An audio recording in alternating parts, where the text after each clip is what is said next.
Bienvenidos a Gol Cafetero, soy Fabián. En Kivian creamos páginas web, sitios web y aplicaciones web, con hosting, dominio y SSL incluidos, ideales para hacer crecer tu negocio. Si necesitas un proyecto no dudes en contactarnos.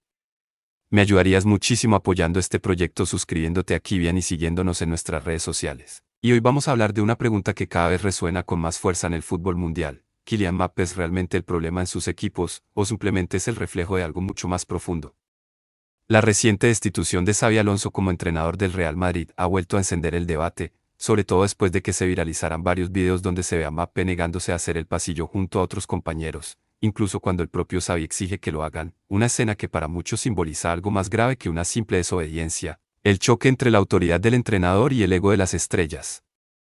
Y este no es un caso aislado, porque si miramos hacia atrás, al PSG, encontramos un patrón inquietantemente parecido. Bajo el mando de Luis Enrique, en la temporada anterior, el equipo funcionaba condicionado por la figura de Mbappé, algo que el propio técnico español dejó claro en su documental No tenéis ni idea, cuando afirmó que tener a un jugador que se movía, por donde él quería, le impedía controlar todas las situaciones del juego, y que sin él, al año siguiente, sí podría hacerlo.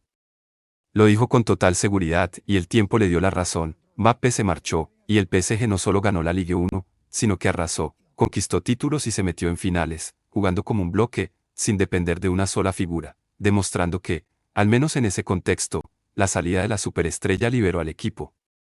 Entonces la pregunta se vuelve inevitable: ¿es Mbappé el problema, o es el modelo de equipo basado en estrellas intocables el que termina rompiendo todo? Esa misma tensión parece haberse trasladado ahora al Real Madrid, donde Xabi Alonso llegó con la idea de imponer orden, disciplina y un sistema claro, pero se encontró con un vestuario lleno de figuras acostumbradas a hacer las cosas a su manera, y según reveló la prensa, la situación explotó en Valdebebas cuando el entrenador, harto de la falta de compromiso, soltó aquella frase lapidaria: no sabía que venía a entrenar a una guardería. No fue un exabrupto cualquiera, fue la evidencia de que había perdido el control del grupo. Desde noviembre, la desconexión entre Xavi y la plantilla era cada vez más visible: malas caras, resistencia a las consignas tácticas, filtraciones, quejas por la carga de trabajo, y una sensación general de que el entrenador pedía demasiado para un vestuario que ya estaba acostumbrado a otro estilo, más permisivo, más político, como el de Ancelotti. El problema es que en el Real Madrid no basta con tener razón futbolística, también hay que saber gobernar egos gigantes. Y Xavi, que venía del Bayer Leverkusen con un proyecto estructurado, se topó con un ecosistema donde figuras como Vinicius, Mbappé, Valverde o Rodrigo no solo juegan, sino que pesan, opinan y marcan el rumbo emocional del equipo. Cada gesto se convertía en un símbolo: la sustitución de Vinicius en un clásico, su enojo público, los silbidos del Bernabéu, las quejas de Valverde por su posición, los entrenamientos eternos, las reuniones que no sanaban nada. Todo apuntaba a una fractura profunda entre quien quería mandar y quienes ya estaban acostumbrados a mandar desde el césped. Así, el Real Madrid empezó a parecerse peligrosamente al PSG de los años anteriores, un equipo con talento infinito, pero sin una dirección clara, donde el entrenador termina siendo el eslabón más débil. Y como ocurrió en París, la pregunta vuelve a aparecer con fuerza: cuando un solo jugador condiciona la estructura, ¿el problema es el jugador, o el club que le permite ser más grande que el sistema? La crisis terminó de estallar con una sucesión de golpes que ya no pudieron maquillarse con discursos, derrotas clave, un vestuario cada vez más distante y una directiva que, lejos de blindar a Xabi Alonso, empezó a mirarlo como parte del problema. The Guardian reveló que tras la caída ante el PSG se evidenciaron grietas irreparables, y que incluso dentro del club se reprochó al entrenador haber sustituido a Vinicius en un clásico, en lugar de respaldarlo frente a su actitud. Es decir, el mensaje fue claro: el técnico debía adaptarse a las estrellas, no al revés. En ese contexto, 7 jugadores, entre ellos el propio Vinicius, guardaron silencio tras la salida de Xavi, un gesto que reflejó la magnitud de la fractura. El final llegó en la Supercopa, en Jeddah, y la promesa de un Real Madrid renovado se apagó entre decepciones.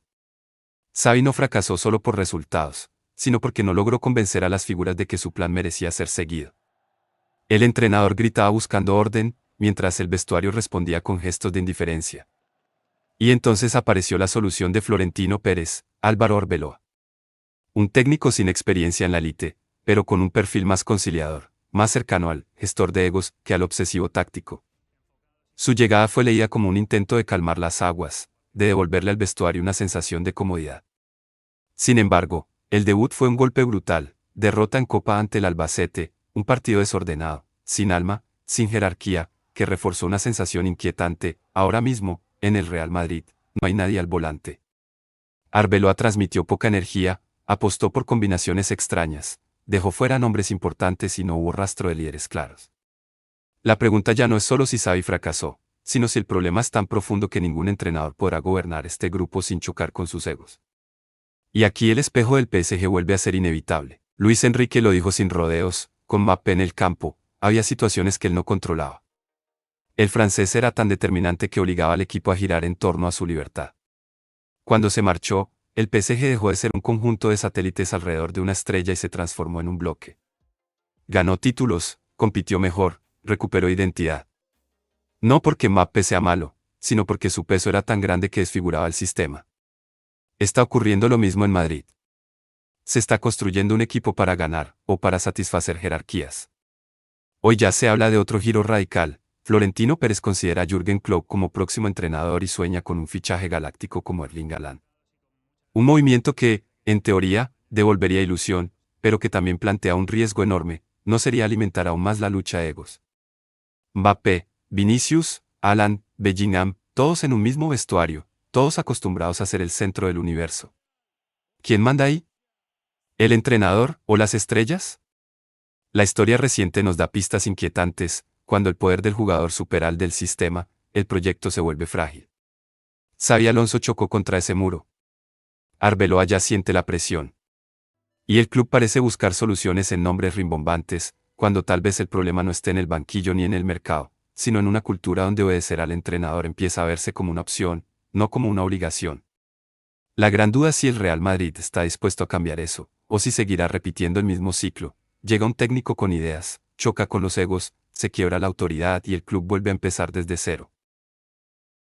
Todo este escenario nos lleva inevitablemente a una reflexión más profunda: ¿Mbappé es realmente el problema, o solo el símbolo de un problema mayor?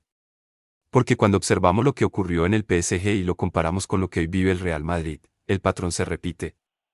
En París, Luis Enrique entendió que mientras existiera un jugador con libertad absoluta, el equipo jamás podría ser un bloque.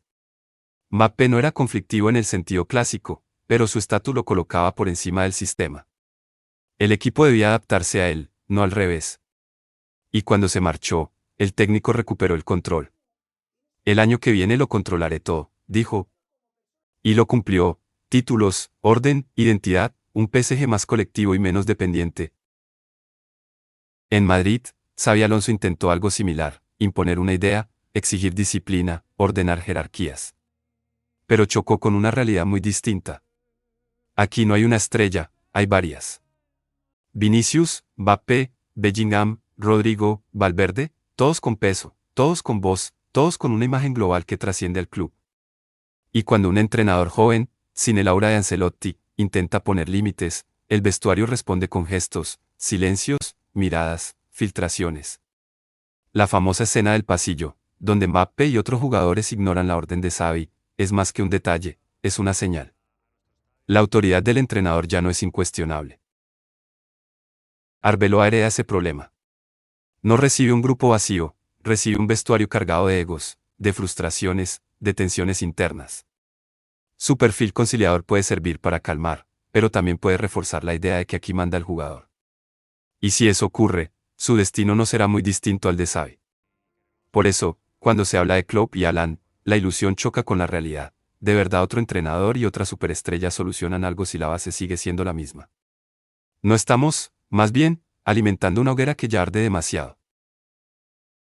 En mi opinión, el problema no se resolverá solo con nombres nuevos. Ni con Klopp en el banquillo, ni con Haaland en el área. Porque esto ya no es una cuestión táctica ni de fichajes, es un problema de cultura interna. De entender que ningún jugador está por encima del proyecto. Que el entrenador no es un acompañante, sino quien dirige. Que el escudo pesa más que cualquier nombre propio. Mientras esa idea no se restablezca, el Real Madrid seguirá girando en círculos. Llega un técnico con ideas, se estrella contra los egos, el vestuario se fractura, la directiva reacciona, y todo vuelve a empezar. Mbappé no es el único responsable, pero sí representa el punto más visible de un fenómeno que se extiende por toda la plantilla: la sensación de que cada estrella puede hacer las cosas a su manera. Y el fútbol moderno ya ha demostrado que, sin un sistema fuerte por encima de los nombres, no hay proyecto que sobreviva. El PSG lo entendió cuando perdió a su mayor figura. El Real Madrid aún está a tiempo de aprenderlo sin tener que tocar fondo. La gran pregunta es si los jugadores estarán dispuestos a dejar a un lado sus egos por el bien del equipo y la historia del club que representan. Porque solo hay dos caminos: o el vestuario acepta que nadie es más grande que el Real Madrid, o el Real Madrid seguirá siendo rehén de sus propias estrellas. Si te gustan este tipo de análisis y quieres entender lo que realmente pasa detrás del fútbol que vemos en la cancha, acompáñanos en cada video. Gracias por ver Gol Cafetero. No olvides suscribirte. Estamos muy cerca de la monetización y ver los videos completos nos ayuda muchísimo.